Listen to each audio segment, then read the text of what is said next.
नमस्ते, मैं अभिषेक और मैं इस समय हूँ प्रयागराज यानी कि इलाहाबाद में। तो इलाहाबाद में होंगे तो बात होगी युवाओं पर और छात्रों पर। इनसे हम बात करने का यह प्रयास करेंगे कि जो वर्तमान बीजेपी की सरकार है केंद्र और राज्य में, वह छात्रों के लिए और विशेष करके सरकारी नौकरियों के प्रति सरकार का क्या रवैया है, यह इन युवाओं से जानने का हम प्रयास करेंगे। तो एक मिल गए हैं। क्या नाम हो आपका? मेरा नाम अजय पांडे बागी है। तो बागी जी, क्या हाल है इस समय इलाहाबाद के युवाओं की सरकारी नौकरी के प्रति? देखिए, इलाहाबाद के युवाओं की तो बात छोड़िए, पूरे प्रदेश में युवाओं की व्यवस्था जो स्थिति है वो बहुत ही बेकार है। बहुत ही मतलब दयनीय है। आप देखेंगे रोज़गार कहीं कोई भर्तियां निकल नहीं रही हैं। अभी मैं गया था किसी कोचिंग पे, ऐसे मैम से, टीचर से बात करने के लिए। वो बता रहे हैं हमारे यहाँ लड़के आ ही नहीं रहे, इसलिए नहीं रहे क्योंकि वैकेंसी नहीं आ रही है। तो युवाओं की स्थिति बहुत ख़राब है। इसके साथ साथ आप इलाहाबाद विश्वविद्यालय की सरजमी पे इस समय खड़े हैं, तो मैं इलाहाबाद विश्वविद्यालय के बारे में कुछ आपसे बात करना चाहूँगा। वर्तमान समय में आप देखेंगे इलाहाबाद विश्वविद्यालय में पिछले कई दिनों से एक आंदोलन चल रहा है, लगभग 2-3 महीने हो गए। फीस वृद्धि का आंदोलन। इलाहाबाद विश्वविद्यालय में हमारे 400% फीस वृद्धि कर दी गई है। ये पूरे उत्तर प्रदेश में एक ऐसा केंद्रीय विश्वविद्यालय है जहाँ पे गरीब, किसान, मजदूर के बेटे पढ़ते हैं। आप देखेंगे कि अधिकतर यहाँ छात्र पूर्वांचल के हैं।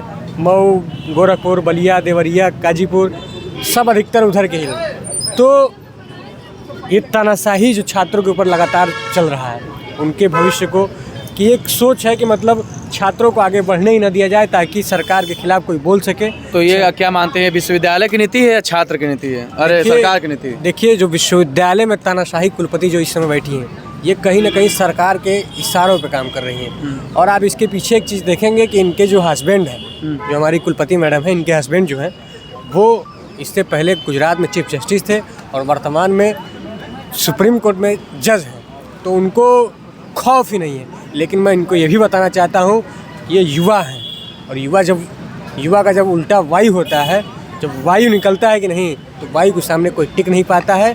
और आने वाले दिनों में इनको भी अपना बोरिया बिस्तर पूर्व के कुलपति हांगलू की तरफ बांध के निकलना ही पड़ेगा। तो आप कुलपति पे आ गए। हम बात करना चाह रहे थे कि सरकारी नौकरियों का, तो आपने बताया कि सरकारी नौकरियों की कमी है ये कोचिंग सेंटरों के अनुसार। बिल्कुल सरकारी नौकरियों की कमी नहीं, सरकारी नौकरियां बिल्कुल आ ही नहीं रही इस समय। आप देख लीजिए, UPSI जो भर्ती हुई है उसका अभी पेंडिंग ही चल रहा है। अभी 2 साल हो गया, 2 साल में भर्ती कंप्लीट नहीं हो पाई। उसके बाद ना कोई यूपी पुलिस की भर्ती आई है, ना कोई SSC की भर्ती आई है, ना कोई लेखपाल की भर्ती आई है। लेखपाल वाले वेटिंग है कि उनका रिजल्ट आएगा कि नहीं आएगा। तो अभी रिजल्ट की बात करें, चलिए हम आगे और बात करते हैं। हेलो भाई साहब, हेलो सुनिए, क्या नाम हुआ आपका? शिवबली नाम है हमारा। शिवबली जी, वर्तमान समय में जो केंद्र में सरकार है भाजपा की और राज्य में भी सरकार है, क्या लग रहा है कि युवाओं के प्रति इसका कैसा रवैया है? ये युवा विरोधी सरकार, एक नारा चल रहा है, आप सुन रहे होंगे। ये भाजपा की सरकार जो युवा विरोधी सरकार है, संविधान विरोधी सरकार है, ये शिक्षा विरोधी सरकार है जी। और आप सवाल करें? मैं सवाल यही करने जा रहा हूँ। मैं पूछा युवाओं के प्रति, तो विशेष करके इलाहाबाद में है। इलाहाबाद में जो छात्र अधिकांश तैयारी करने वाले मिलते हैं, तो क्या लग रहा है कि छात्रों के लिए भर्तियाँ आ रही हैं, छात्र खुश हैं? आप एक पत्रकार हैं, आपको खुद पता होगा, सारी डिटेल्स आपके पास होंगी कि कितनी वैकेंसियाँ इस बार भाजपा की सरकार में आई हैं। और जो आई हैं, छात्रों के बीच आने से पहले ही पेपर किसी जहाँ भेजना होता है उनके पास पहुँच जाता है। सीट सीधे बिक जा रही हैं। ये नौजवान हताश और निराश है। तो क्या मान रहे हैं कि भर्तियाँ हो रही हैं, भ्रष्टाचार व्याप्त है, ये मानेंगे? पूरी तरीके से 90% भ्रष्टाचार हो रहा है। हाँ, भर्तियाँ आ रही हैं खूब? नहीं, खूब नहीं आ रही हैं। जो भी आ रही हैं उसमें खूब अच्छे तरीके से भ्रष्टाचार हो रहा है। अच्छा, तो चलिए आगे आते हैं और तमाम लोग हैं यहाँ पर, देखेंगे तो नेताजी लोग भी हैं। आपसे बात कर लेते हैं। अच्छा, कैसे हैं सर? बढ़िया हूँ, बताएं। क्या नाम हुआ? मेरा नाम इंजीनियर संदीप विश्वकर्मा है। जो संदीप जी, क्या लग रहा है जो वर्तमान में केंद्र और राज्य दोनों सरकारें हैं, उनका जो युवाओं के प्रति क्या नज़रिया है? युवा इस सरकार में कितने खुश हैं? युवा इस सरकार में आप देखिए, सब रोड पे टहल रहे हैं, ना कहीं रोजगार है, ना कहीं नौकरियां हैं। केवल सब पकौड़ा बेचने की जो तैयारी मोदी जी करवा रहे हैं, उनका योगी जी भी समर्थन कर रहे हैं और कुछ है नहीं। युवाओं के साथ छलावा कर रही है सरकार, केंद्र और राज्य की दोनों। ये केवल पता नहीं किस नशे में खोए हुए हैं, लोगों को मूर्ख बनाने का काम कर रहा है। मोदी जी तो कहते हैं पकौड़ा बेचना भी रोजगार है, पैसा कमा ही रहे हैं। तो फिर मोदी जी कहते हैं पकौड़ा बेचना रोजगार है, तो वो खुद भी पकौड़ा बेचे। क्या जरूरत है प्रधानमंत्री बनने के लिए? हर चीज़ पर रोजगार को निजीकरण करने में तैयारी अपना लिए हैं। 2.5% नौकरियां मात्र केंद्र में बची हुई हैं, उससे भी इनको तकलीफ है। अगर प्राइवेट नौकरियां या निजीकरण इतना अच्छा है तो संसद को भी निजीकरण में ला दें। क्या जरूरत है प्राइवेट, क्या जरूरत है उनको प्रधानमंत्री बनने का, वो भी प्राइवेट हो जाए। अब किसी प्राइवेट आदमी को बैठा दें गद्दी पे। तो गद्दी बैठा दे। तो इलाहाबाद में मैं देख रहा हूँ पूरी छात्रों की भीड़ है, तो छात्र तैयारी कर रहे हैं, तो इनको अवसर मिल रहा है। अवसर मिल रहा होता तो छात्र काफ़ी नौकरियों में होते। कहाँ नौकरियां हैं बताइए।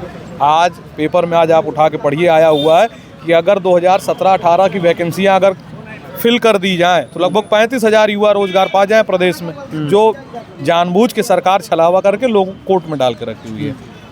तो अक्सर तो मैं देखता हूँ आए दिन टेट का एग्जाम, पेट का एग्जाम तो खूब होता रहता है। एग्जाम तो बहाना है। टेट के एग्जाम से नौकरी मिलती है क्या? वो तो एक शो ऑफ करने का तरीका है कि हम आपको रोजगार दे रहे हैं, उसके एवज में कितना पैसा कमा लिया जाता है आप जानिए। मैं तो अभी इलाहाबाद में 3 दिन से घूम रहा हूँ, जिससे पूछिए वो टेट की तैयारी कर रहा है, पेट की तैयारी पर तो झुआ पर भीड़ लगी है पूरे। तैयारी करना तो जरूरी है, प्रयास करना गलत नहीं होता है, लेकिन इनको जो अहंकार है, अहंकार इस भारत में कभी किसी का रहा नहीं है। रावण जैसे अहंकारी आदमी का यहाँ टूट गया, जो तीनों लोग का विजेता कहा जाता है। तो ये तो सरकारें हैं, आती जाती रहेंगी। अभी तो सत्ता में है ना। अरे अभी तो है, हम कहाँ मना कर रहे हैं। अभी तो हमारे माननीय मुख्यमंत्री जी हैं, प्रधानमंत्री जी हैं, उनको तो मानना पड़ेगा। लेकिन अभी हैं, ये कोई अस्थायित्व तो नहीं है। कुछ काम नहीं कर रहे हैं क्या लग रहा है युवाओं के लिए? वो अपने काम का काम कर रहे हैं ना, हम लोग के लिए काम थोड़ी हुआ है। हाँ जी।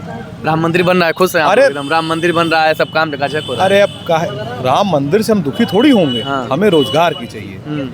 राम क्या 5 साल में सरकार आपकी बनी है केवल मंदिर बनाने के लिए?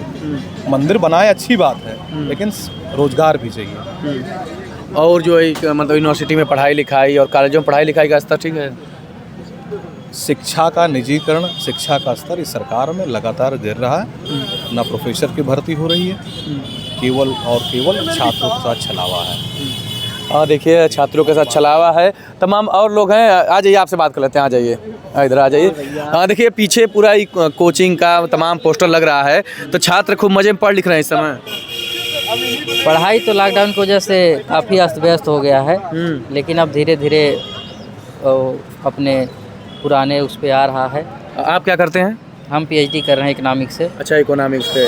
तो क्या लग रहा है कि जो सरकार का अर्थतंत्र है उसमें देश के युवा शामिल हैं क्या? युवा शामिल नहीं है, जो भी शामिल हैं वो युवाओं के साथ तो सरकार गवर्नमेंट जो है, चाहे केंद्र की हो चाहे उत्तर प्रदेश की हो, जिस हिसाब से उनके साथ खिलवाड़ कर रही है, वैकेंसी नहीं दे रही है अर्थव्यवस्था से संबंधित, तो उससे काफ़ी प्रभावित हैं। उससे धीरे धीरे जो है वंचित, कई लोग वंचित हैं, बेरोजगार हैं।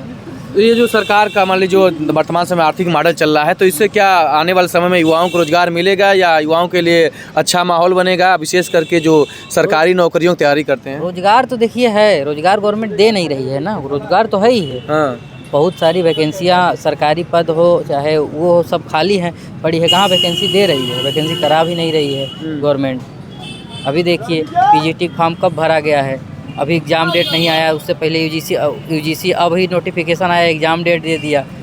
और इसका फॉर्म पिछले जुलाई अगस्त में आया था और नवंबर में बोले थे एग्ज़ाम कराने, लेकिन नवंबर दिसंबर आ गया, जनवरी चल रहा है। ऐसे टालते टालते अभी कोई असिस्टेंट प्रोफेसर का फॉर्म उसी समय भरा गया है, अभी कुछ उसमें नहीं हो रहा और है। ये जो प्राइमरी टीचर वालों का जो भर्ती आती हैं, प्राइमरी टीचर वाली की भर्ती तो हुई है 69,000 वाली, उसके बाद वैकेंसी नहीं आई है। हाँ। कितने दिनों से भर्ती नहीं आई है?